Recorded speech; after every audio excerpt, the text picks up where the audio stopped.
Hey, what's going on, guys? The World Team month of Visa 10 Tigers 1, the Bengal Dragon. Make sure to hit that like button, subscribe button, follow me to 10 Tigers 1, Twitch and Instagram 1, follow my Instagram 1, hit that bell notification button. I'm here to give you your preview for the Zimbabwe versus Bangladesh Test Series. First test apparently happening in Sylhet. Okay, now for this series, apparently you have some debutants coming in. I'm interested in looking at, I believe Khalil Ahmed, his name is. Apparently he's a new pacer from Sylhet, so I want to see what he brings to the table because Bangladesh have really been lacking in the pace department when it comes to Test cricket. I mean, yes, you had Muhammad Shahid. He was consistent, but he was not threatening enough to take wickets, or there was not enough pressure applied by another pacer from the other end to actually facilitate him to take wickets. And you've seen this throughout. You can almost say like this might also perhaps was the case of Mohammad Rafiq. He's much better than the numbers suggest, in terms of his career statistics. He just did not have that other person.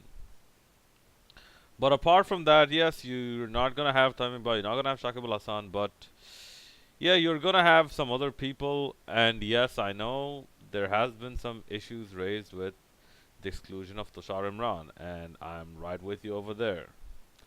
I really think he should have been selected because Tushar Imran, if you talk at least long term, he has shown fitness in terms of playing because he's given the amount of hundreds he has scored, so he has the temperament of playing a long innings. Um, Also, he's I believe he's the most familiar with these conditions in terms of batting when it comes to home conditions and whatnot. Also, um, he's 34. At this day and age, we have seen cricketers play up to 38, 39, 40, even 41. I think um,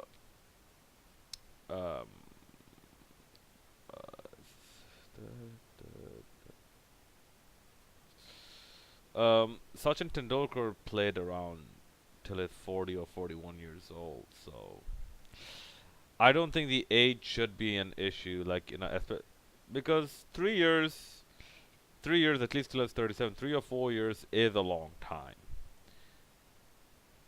It really is a long time, and during that time, Tushar Imran can actually give his experience to some of the players playing, some of the youngsters playing. Give his experience to a Momin ul Haq. Give his experience to, let's say, a Nazmul Islam Shanto, or give his experience to Musaddaq Hussain. So I really think Bangladesh missed a big trick over there. But that being said, Zimbabwe should not be taken lightly. Yeah, they're they have a lot of problems. But still, I think Bangladesh are not in a position to take any team lightly, especially when you're preparing for the World Cup and whatnot. I know it's a different format, but still, it's a mentality that actually is important. Yes, you're not gonna have Master Mortaza's captaincy, and I also think Master Mortaza could have been a viable option here, at least in the short run. And yeah, I know they're protecting him and whatnot, but I don't think one or two tests could have hurt him, especially when it comes to home conditions.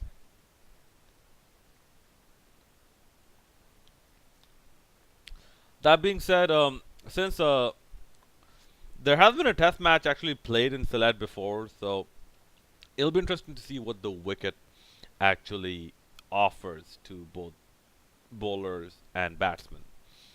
And also, yes, there is a lot of rain in the forecast, so I'm pretty sure that is going to affect proceedings in this test match, given that you have 5 days of play. And in terms of the spin department, I don't know about you, I'm not too excited about Tajul Islam. I'm not too excited about him. He doesn't seem that attacking enough, and he's not as bad as Elias Sunny because Elias Sunny he just you could say half of his deliveries, they automatically have a homing device to the leg side. Tajul Islam is a bit more better than that, but I don't know. I'd like him to be a bit more aggressive.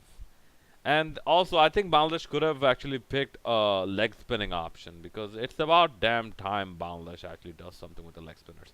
Jubair Hussain is not doing that well. I don't know if he is in the domestics, but if he is, his name is not coming up. As for Shahriar Nafiz, no, no. And as for Muhammad Ashraful, if Tushar Imran did not get in, I'd be flabbergasted if Muhammad Ashraful gets in. Yes, I was an Ashraful fan, but if a guy that consistently makes centuries does not get in, I don't know, what chance Ashraful has, who's suddenly dipped in form all of a sudden. Given the recent matches that have gone on.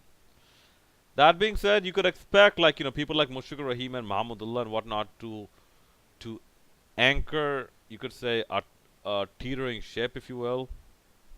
The anchor the innings, like in case the top order does not pull through.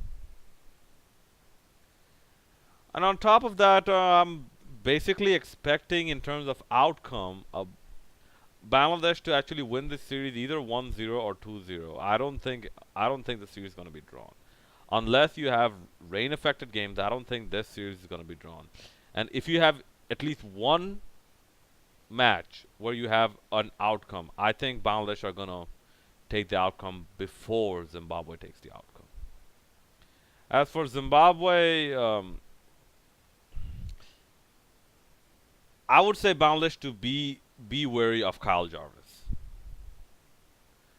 because Kyle Jarvis has basically seemed to be one of their better pace bowlers, and he had a he had a good showing the last time I remember seeing him in like 2013 or whatnot, or like back in like in Zimbabwe.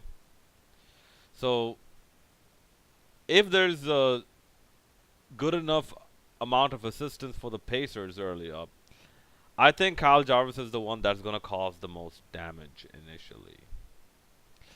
In terms of their spinners, they might take a wicket or two, but I don't see them posing such a threat, especially considering that Bangladesh are a bit more accustomed to playing spin in these conditions. But apart from that, let's just hope for a competitive test match as much they can be, and let's just hope we get some good performances and basically some good problems for the selectors to think about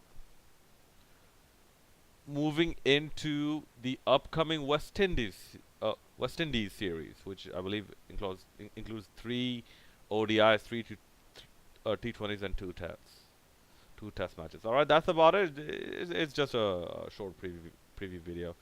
Let me know what you guys think about who the playing 11 should be for each team, and what do you think the most likely outcome would be. It's your both teams, Tamont and Risa, the Bengal Dragon, signing out.